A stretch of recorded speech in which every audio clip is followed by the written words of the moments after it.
Of all the nations known throughout recorded history, there aren't many that hold the proud distinction of having never been conquered or colonized by invading forces. Afghanistan is one of these select few countries. Alexander the Great, the Persians, the Mongols, the British Empire, and the recent hegemon of the Soviet Union have all attempted to subdue this Middle Eastern nation. All have failed, thus cementing Afghanistan's place in history as the graveyard of empires. But what is the secret behind the country's enduring resistance against the invading forces of foreign, often more powerful armies? Many strategists will cite the Afghan terrain as being the key to its success, namely its vast mountain ranges. Their vast network of uncharted footpaths, valleys, overlooks, and cave systems have proven effective in concealing even entire armies from the eyes of their enemies. In more recent years, the British, Australian, Canadian, and American troops tasked with rooting out insurgents from within this imposing landscape have no less faced an overwhelming task. There are some among these men, however, who found the task all the more unnerving. While exploring these mountains on foot, flying unmanned aerial vehicles overhead, and interviewing local villagers, these men realized that the mountains of Afghanistan harbor far more than rebel insurgents. They describe witnessing creatures that have long been believed to be extinct, if not complete myths. This is the Smoke Pit, and these are true stories from military servicemen of giants in Afghanistan.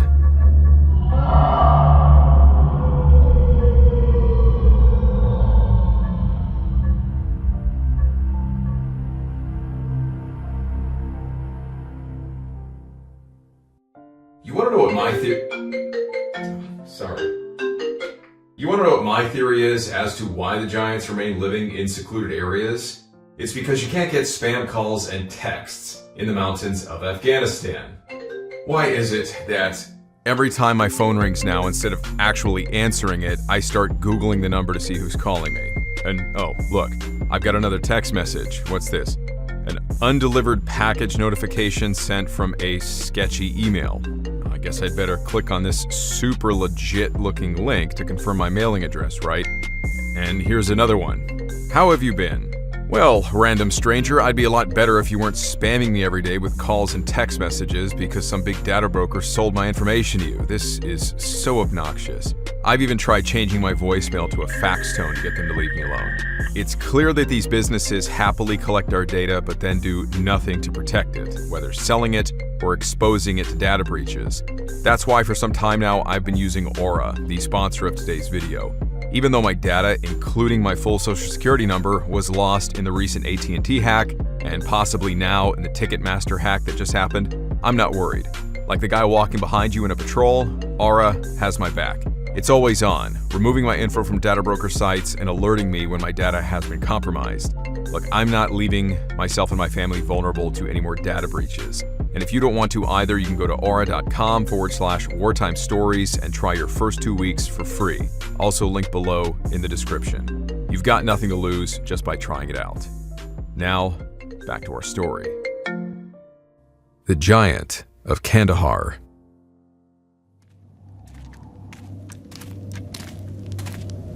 Anybody else get that feeling? What feeling? That we're being watched? Yeah, I was just about to say the same thing. Just keep your eyes peeled. In the aftermath of the September 11th terrorist attacks, the United States military launched Operation Enduring Freedom, which began in October of 2001. Their goal was the dismantling of the Taliban regime that was harboring al-Qaeda terrorists, believed to be responsible for the attacks. This military action involved a large-scale deployment of U.S. forces into Afghanistan, leading to significant combat operations and the toppling of the Taliban government. Squaring off against overwhelming American air superiority, the Taliban forces soon fled the cities, finding refuge in the nation's many vast, rugged mountain ranges.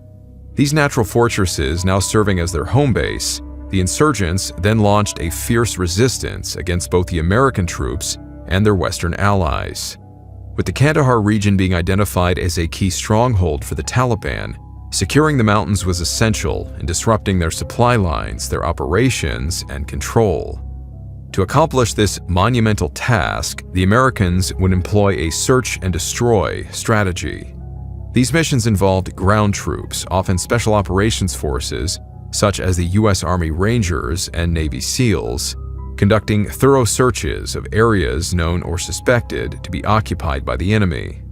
The operations often required clearing and securing large areas of terrain, sometimes involving house-to-house searches or patrolling through remote regions looking for caves. Search and destroy missions were usually coordinated with intelligence gathered from various sources, including reconnaissance flights, surveillance drones, and local informants. This intelligence helped identify likely enemy locations and optimize mission effectiveness. The mountainous terrain otherwise required adapting their tactics to deal with the high-altitude conditions and the challenging geography. Uniquely dangerous as these missions were, whether from the enemy's improvised explosive devices, IEDs, accidents and injuries, or direct engagements, it was no surprise that patrols often suffered casualties. However, sometime in early 2002, one of these patrols disappeared entirely. Alarmed at the prolonged period of radio silence, another Special Forces team was quickly inserted into the Kandahar Mountains to find the missing men and return with either their bodies or any remaining survivors. Far from what they might have expected, however, the true fate of the missing patrol would take them beyond anything they had been trained for. Hold up. Looks like we got something here. Oh, man. This is messed up. Oh, Sarge, these are definitely our guys. But look at this gear. It's like it got ripped right off them. Should we send up a sit rep now? No, stay sharp. Whatever happened here, we might still be in the middle of it. Rifles up.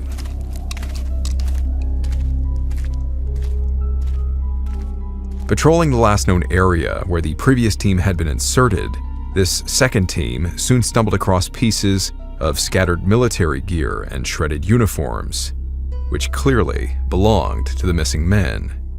Puzzled by what appeared to be a macabre trail of breadcrumbs, they began following it, keeping their rifles at the ready, increasingly unsure of what to expect. Having worked their way up a steep mountain footpath, the men eventually found themselves standing in front of a series of large caves. But the caves were not what first caught their attention. Littering the ground in front of the cave entrances was what appeared to be piles of bones. Despite this unusually gruesome feature, their first thought was that this must be a part of a vast Taliban cave network. But before they had time to formulate their next plan of action, the Special Forces team was suddenly confronted with a far more terrifying reality.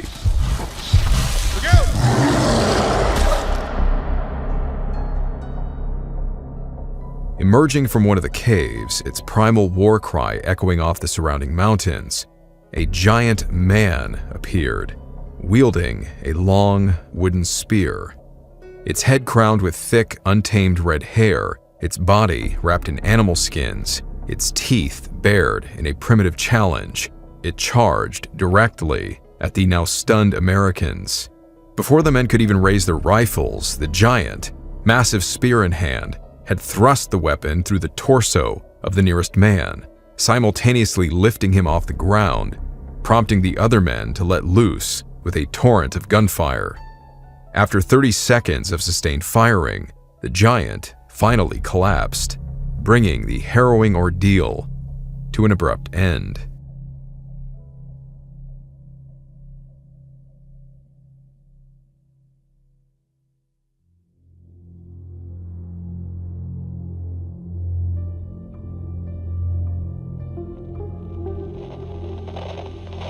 Skinwalker 2, say again, line 5, over. I say again, line 5, one letter, Alpha. Break. Sierra 1 is down, We need immediate medevac. Over. Roger. Line 1 through line 5 is received. Lima Charlie. Break. I'm not gonna believe this shit. For line 6, interrogative. Here it comes. You said Tango was a what? Over. Ah, damn it. Golf India Alpha November Tango. A very large man with a wooden spear. Over. Told you. Roger that. Wait 1. Over. Baffled and horrified by their encounter, the operators immediately radioed back to their command, a transmission that arguably must have been the most insane situation report ever heard by the man sitting radio watch on the other end. Undoubtedly, it took time to clarify what they were trying to report, that one of their team members was now dead, and that they had just killed his attacker, a literal giant. Once the report had been submitted, they remained on site, waiting for the arrival of the extraction team and marveling at the size of this creature. Taking measurements of the massive foul-smelling corpse, the giant was described as being at least 13 feet tall, and notably having 6 fingers on each hand, its gaping mouth showing 2 rows of teeth. The men also came to another horrifying realization about the piles of bones and military gear they had seen scattered around the area. It appeared they wouldn't be returning with any of the missing team's bodies. The giant had clearly eaten them. But they would soon find out that the giant's corpse was evidently of great interest to someone up the chain of command. After some time, a Chinook transport helicopter arrived, bringing with it loading pallets and harnessing gear. They were going to take the giant back with them. The return trip made all the more unbearable by the creature's awful stench. Upon arrival back at base, the men were immediately debriefed. After each man shared his account of the mission, namely the details of the climactic battle with a literal giant, they were made to sign non-disclosure agreements, forever swearing to secrecy regarding the encounter. This came as no surprise to the operators. They never saw the thing's body after departing the helicopter. They had no proof. Even if they wanted to tell someone about their incredible encounter, who on earth would believe them?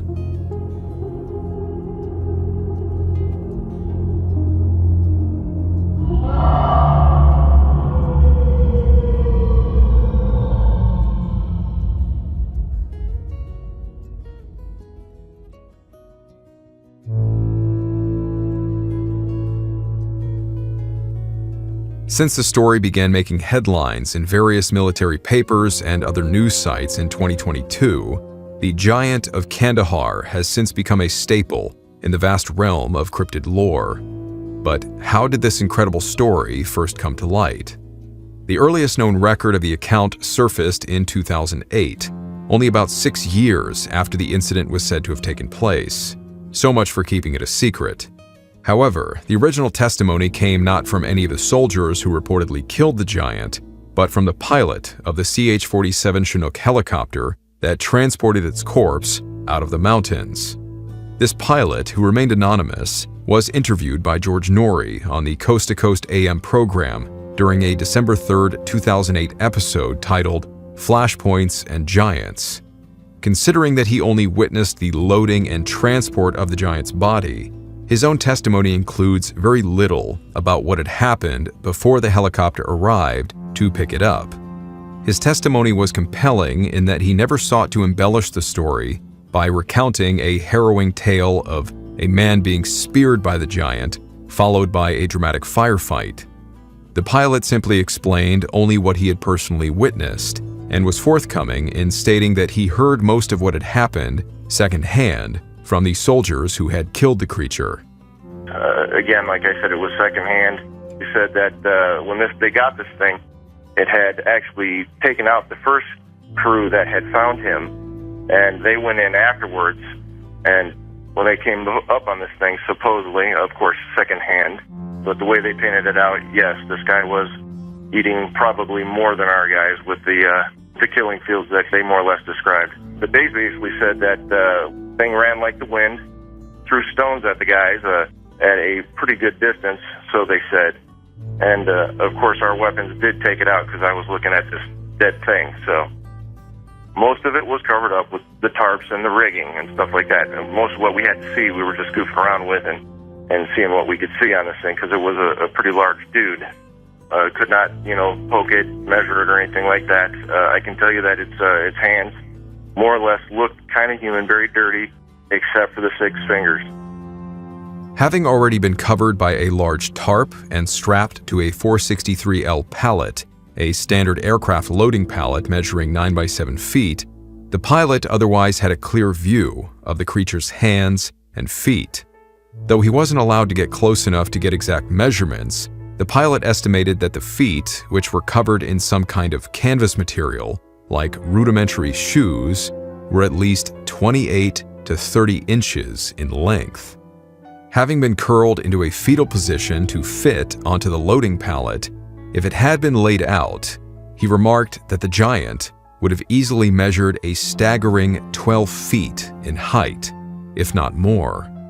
Charged with airlifting the thing out of the mountains, the pilot could at least accurately attest to how much it weighed. What I can tell you is the weight of the thing. Basically, it was approximately 1,500 pounds when it was getting on the aircraft. Now, if you take away the pallet weight and all the rigging that we had to hold this thing down, we figured it was around 1,100 pounds. When asked about what else he saw that was noteworthy, he said the fingers were pasty white in color, appearing Caucasian, which was surprising considering the dark complexion of the local people. But, he reasoned, this could have been attributed to the creature now being dead. He also described the awful, musky, skunk-like odor coming from the thing, which he offhandedly said must have been intolerable for his loadmaster, who was riding with the body in the back of the Chinook as they returned to base. In closing, when asked about where the giant ended up, he said he wasn't sure, but got the impression it had been transloaded back to an Air Force base in Ohio. Mention was then made in the interview of the fact that there is only one Air Force base in Ohio, referring to Wright-Patterson Air Force Base.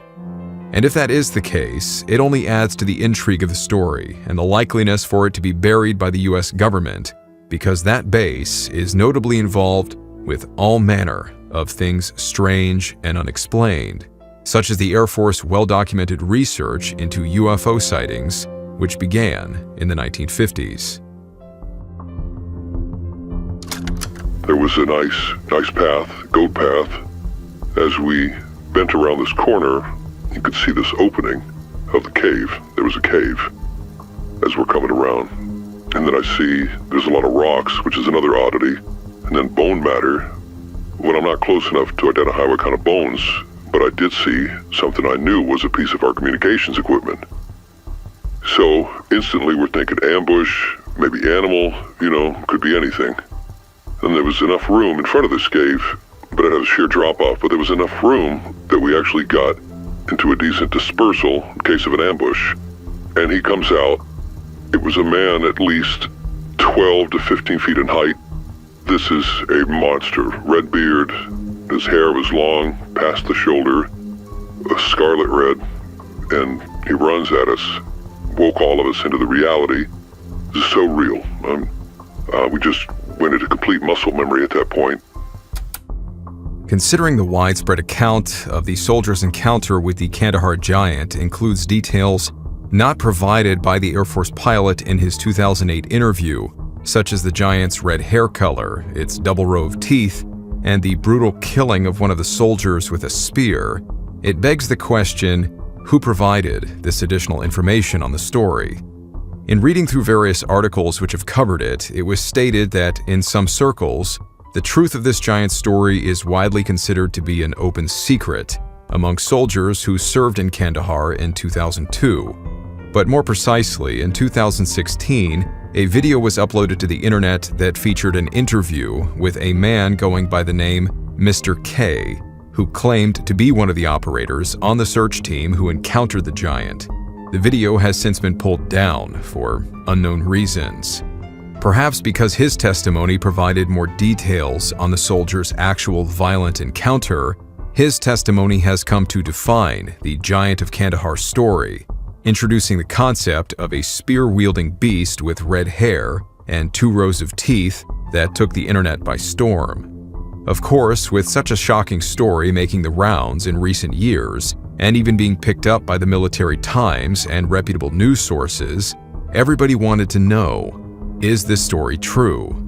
When confronted about the alleged incident, the U.S. Department of Defense, to nobody's great surprise, stated that they had no record or information about a Special Forces member being killed by a giant in Kandahar. This official denial, of course, didn't quell anyone's interest in the story. Quite the opposite. Now that the story has been brought to light and is being widely considered credible, even more service members across different nationalities have finally come forward to share their own testimonies about similar things they saw during their combat deployments. Fascinating as they are to read, the following accounts, several of which were submitted to the Tales from the Grid Square project, appear to indicate that the Kandahar Giant was only one of many of his kind that still exist, hiding in the remote mountains of Afghanistan.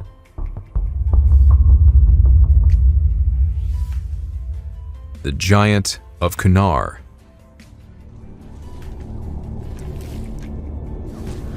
Hey, is that a new optic? Yeah, Recon 3 or something. LT wanted me to test it out and then train everybody else. How's it working? Well, I'll put it this way. I am just pushing buttons and seeing what happens. Oh. Okay, I do see... Huh. Looks like we got a couple of tally just over there. How many? Oh, maybe 2? 3? It's just a big blob. It's hard to tell. It's like they're all huddled around. Oh. Oh. What? That can't. Hey, how tall would you say the trees are around here? Huh? The trees. How tall on average are the trees? Oh, I don't know, maybe 10, 15 feet? That's what I thought. This story comes from a soldier who was serving in northeastern Afghanistan several years after the original Kandahar story is said to have occurred. He was actually in country when the 2008 Coast to Coast interview about the Kandahar Giant first aired.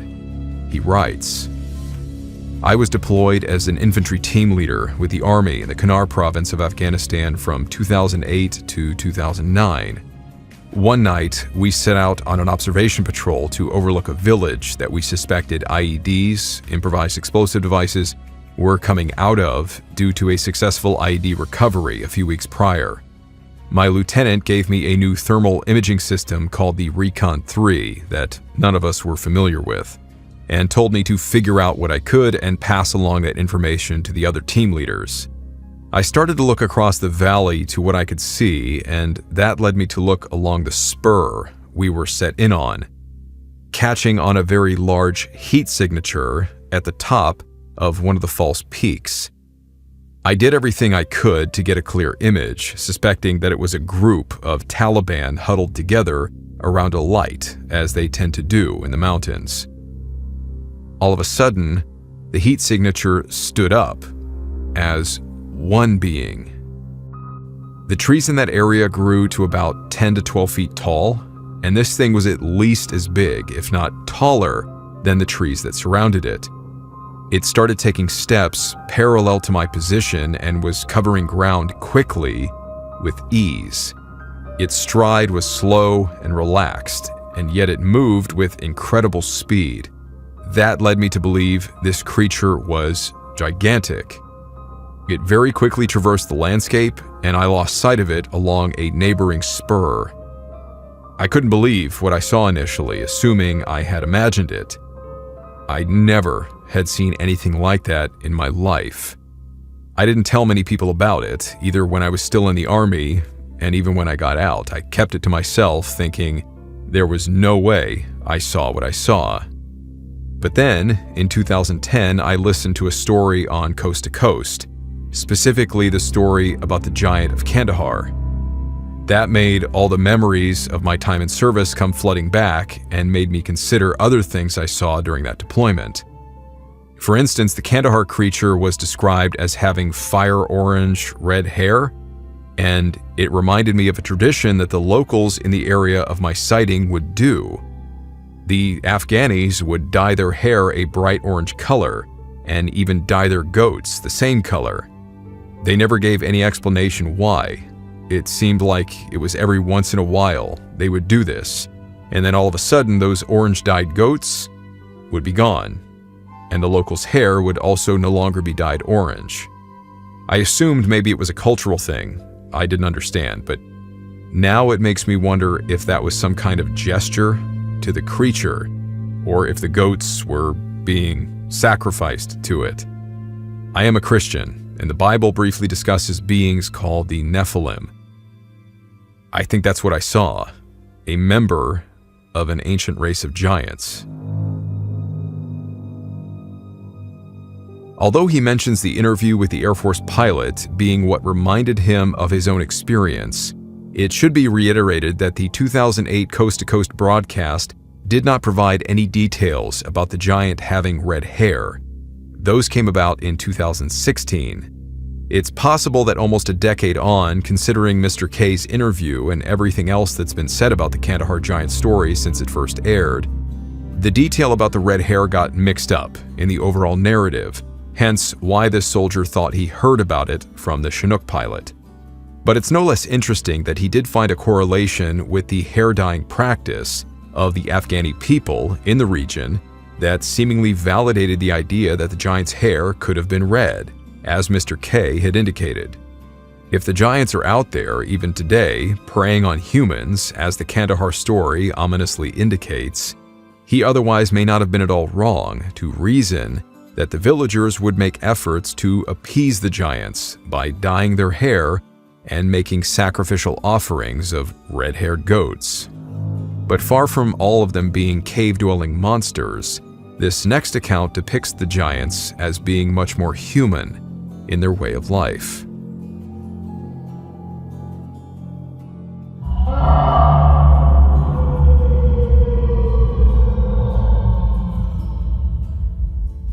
Giants on the Reaper feed. Reaper Actual, this is Raptor 1 TAC 1. We've reached grid 267834, serving multiple individuals around a campfire requesting ISR sweep. Over. Copy Raptor 1 TAC 1. Maintain current position. Confirm visual on civilians or possible hostiles. Over. Reaper Actual, Raptor 1 TAC 2. Visual confirmed 8 individuals, possibly Afghani civilians. No visible weapons. This next story was shared by an Air Force veteran who served in Afghanistan as a UAV, or unmanned aerial vehicle, operator. He is absolutely certain of the existence of these beings because what he saw was unmistakable. He writes, "I was a senior operator on the Reaper, heading up to work, a tasking in the northern parts of the country. I was scanning around, doing my thing, and looking at stuff. There are small villages up high in the central mountains that I've scanned probably a dozen times. I found a super small mud hut, which is where I saw the giants. They were 3-ish, maybe even 4 meters tall. There's a ruler tool on the screen that tells you how wide your crosshair is, and these people were as tall as the crosshair was wide. They didn't do anything crazy, just normal people things, tending fires and other chores. I wish I could say they did something exciting, but really they just moped around their small clearing. There were a few goats tied up, and a fire that one of them was tending. Hard to tell details, but they seemed to wear rugged clothing, I would guess similar to Afghan traditional garb from how they moved, but they seemed heavily cloaked. The only interesting thing was their size. The goats looked like cats next to them. This was all in midwave IR, infrared, at night, so they showed up as black, humanoid heat signatures. I wish I could have used our daytime camera. I always wondered if they had red hair. I was only able to monitor them for like 10 minutes before we were too far away to see.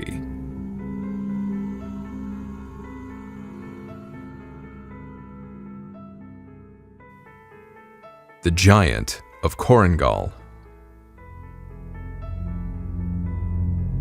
Being a drone operator with eyes high above the terrain would of course be an ideal way to see a lot more than the average soldier on the ground possibly could.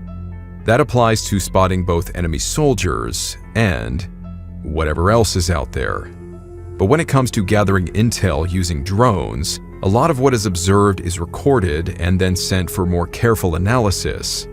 Full motion video, or FMV, analysts in Afghanistan played a crucial role in military operations, intelligence gathering, and surveillance.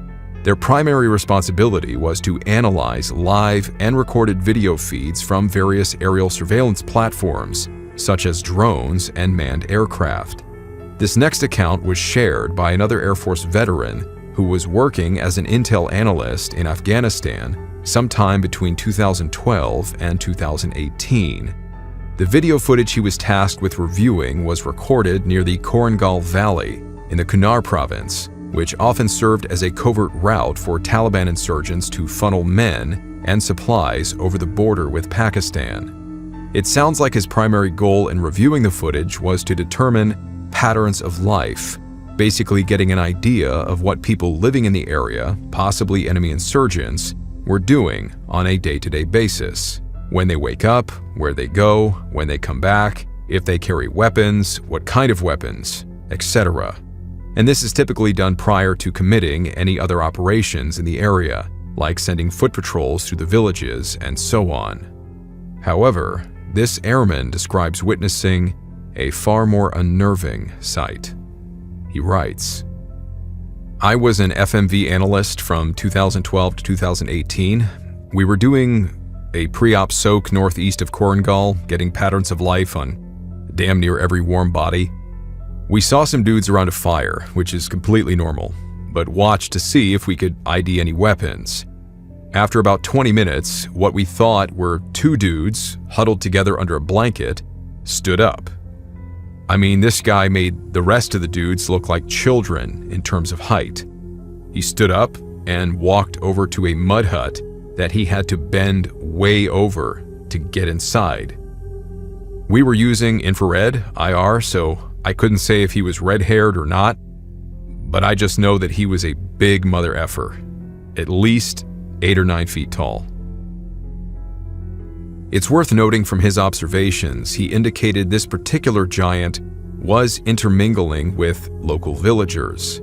The people in Afghanistan and the surrounding regions have long been very tribal, adhering to their cultural differences. Perhaps the giants, not far from being human themselves, are similarly diverse, including their diets. Maybe not all of them are man-eaters. Of course, nothing is really known about these giants other than what has been scantily observed, but as far as their coexistence with humans is concerned, and as one of these men indicated in his testimony, giants have been documented as far back as at least 5,000 or 6,000 years. A giant named Goliath fought with the Philistine army, and he was their most fearsome soldier, standing nearly 10 feet tall and carrying a bronze spear with a tip that weighed nearly 15 pounds by itself. Just the tip of the spear. By comparison, your standard fully loaded military rifle weighs half of that. Far from Goliath being the only giant, the annals of King David from 3,000 years ago would indicate there were other remnants of an ancient giant race that he and his men fought and killed in later battles, along with those accounted for much earlier by Moses and Joshua. They are often called the Rephaites or Rephaim, being descendants of a giant named Rapha. Another of them was killed by King David's brother, Jonathan, in a battle in Gath, Goliath's homeland.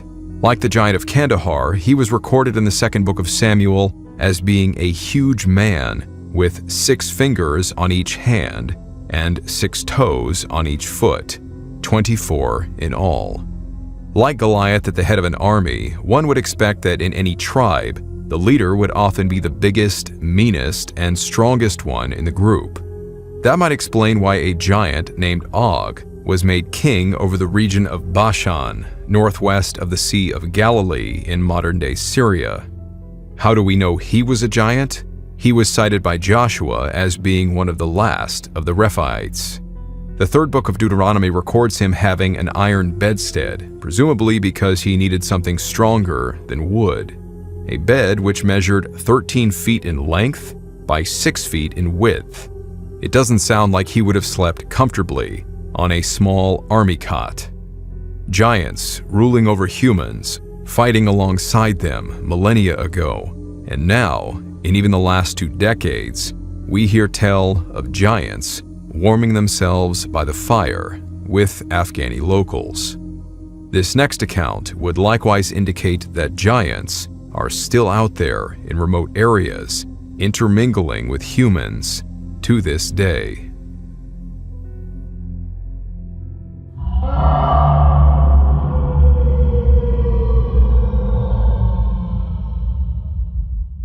The Giant of Uruzgan. Hi, Dave. Yeah? Got anything with caffeine in it? I think I'm losing my marbles out here. I'm seeing things. What's that, Lieutenant? You seeing insurgents? No, it's, never mind. Just, I must be knackered. On it, mate. Hang tight. This next account was shared by an Australian officer serving in the central region of Afghanistan, possibly with either the Mentoring Task Force or the Special Operations Task Force, based on the context he provides. In his story, we find him sitting up on his LAV, light armored vehicle, late at night, keeping an eye out for enemy insurgents. Like the previous soldier's observations through night optics, as with most of the other testimonies, I am no less struck by the general matter-of-fact tone this man takes when sharing his incredible story. Something the Air Force pilot who was interviewed on the Coast to Coast AM program more or less stated: even if you have never believed in something like giants, when you suddenly find yourself looking at one, you can't really do much else but just accept the facts. The Australian officer writes, I was an LT in the Australian Army at the time and deployed to the Uruzgan province. I was on picket, what you Yanks would call security or sentry, in my LAV in the early hours one morning, and was scanning across the valley with the thermal imager. That was when I saw a large, human-like figure that looked different from normal because it didn't have the usual clothes the Afghans would wear. It looked like a person, but lankier. Not much detail through the thermal imager and due to distance.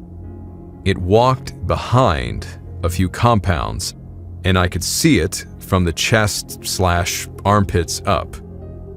I lazed the compound walls to confirm the distance a few times because I knew I would get a good return off the walls. I thought it was around 500 to 600 meters out, but when I did a more detailed scan, I realized it was further away. Using the LRF, the laser rangefinder, I was shocked to see it was actually at a distance of 1,800 meters. It wasn't in any hurry, and I followed it for about 5 minutes before it went out of my field of view. No idea what it was, but it would have been at least 12 feet tall. I don't know of anyone else who saw anything like it. Never told anyone about it before, but it has stayed with me over all these years. Of course, by now, we realize that he is not alone in seeing something like that. I get the feeling that these few accounts are not the only ones either. But of course, as each of these men has indicated, nobody wants to go around telling people that they saw what most would consider a fairy tale monster. So, like so many others, they keep it to themselves until someone takes a sincere interest in hearing their story.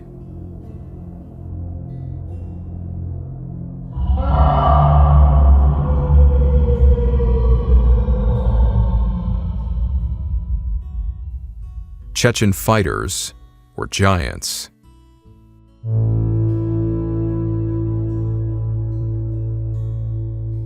As if all these stories were not enough, just recently in late 2023, a journalist named Mike from Atlas News reached out to me to do an interview. When we finally spoke, I realized that he is also an Army combat veteran who served in both Iraq and Afghanistan. We had a long talk about all manner of the strange and unexplained with regard to military operations, bases, training grounds, religious texts, and so on. And about halfway through the conversation, we landed on the subject of cryptids, and Mike was quick to express his disbelief in many of these entities. But then he offhandedly told me about one unexplained experience that he had while patrolling in Afghanistan. In summary, he was on patrol near the eastern Afghan border with Pakistan, a region not far from where many of these aforementioned giants were seen. His unit's mission was what he directly referred to as HUMINT, or Human Intelligence Gathering, interviewing the local village leaders and trying to wean any intel they could give him about Taliban insurgents moving through the area. But during a conversation with one man, his interpreter explained that the man was trying to tell them to avoid going into the nearby mountains because there was a group of individuals living there that most of the villagers tried to avoid. Individuals, he said, that had pale skin, a habit of harassing the locals while they were feeding their goats in the highlands, and even throwing large rocks at them. Through his interpreter, and then showing his own rifle and the rifles of the men around him, Mike then asked if these pale-skinned individuals carried any kind of rifles or other weapons, and whether they were Taliban. He was like, no, they're like you guys, like white. But they wear like clothes like us. In fact, they don't have like plate carriers. But I just remember the dude was like, yeah, they have like beards and they're like heavy set and they're super tall like you guys. And so I didn't really put it down until later, and I asked about it. I was like, hey, did we get that base figured out? And they're like, yeah, it's nothing. Don't worry about it. But it was like this dude literally just told us the story of his life. I don't know, maybe it's a nomadic tally base, but it was just one of those weird things where it was like, why don't you tell us where these people live? And then years later, somebody talked about Afghan giants, and I was like, whatever. And then I thought about it, and I was like, well, the description matches up, and the kind of remote location matches up. And so after I discovered all this stuff, I'm looking back, and I'm like, I don't know. I chalk it up to it being just foreign fighters, Syrians, Chechens or something, but that is sort of weird. With the Kandahar giant being possibly the only direct confrontation between soldiers and a remnant species of giant men, at least in Afghanistan, it's understandable why this would appear nothing more than a modern-day spin on the David and Goliath story. But the fact there are other witnesses, all of whom relay grounded testimony, devoid of any theatrics, certainly this must lend some credibility to the continued existence of these creatures, even if the Kandahar story has been a bit embellished over the years. In any case, until further evidence finally surfaces which dispels our lingering unbelief, we are at least left to wonder. But these military men appear certain of what they saw. And as they say in the world, there is no smoke without fire.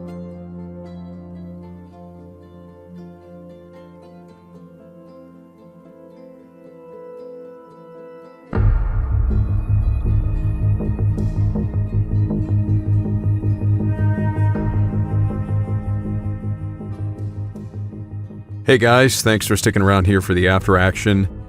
I did offer a lot of feedback in the episode, but I would say after the fact that of all the strange and unexplained and bizarre, whether it's creature encounter or other mysteries that have yet to be fully explained, giants seem to be the most straightforward and much easier to just accept. Because as indicated in this episode, you have, 7 different people reporting seeing something like this in Afghanistan. So it's very compelling, I find. If you guys, anybody out there wants to be the one to go out, explore the mountains of Afghanistan and report back to us, you let me know. But until then, this is the most compelling evidence we have of their existence. That being said, thank you so much for watching, for listening, for checking out the podcast if you haven't already, and for everything that you guys do to support the channel. And especially, of course, thank you to both my patrons and YouTube channel members for your incredible support, and to everyone who supports the channel through purchasing merchandise or making donations. May God be with you no matter what you are dealing with, and I will see you in the next episode.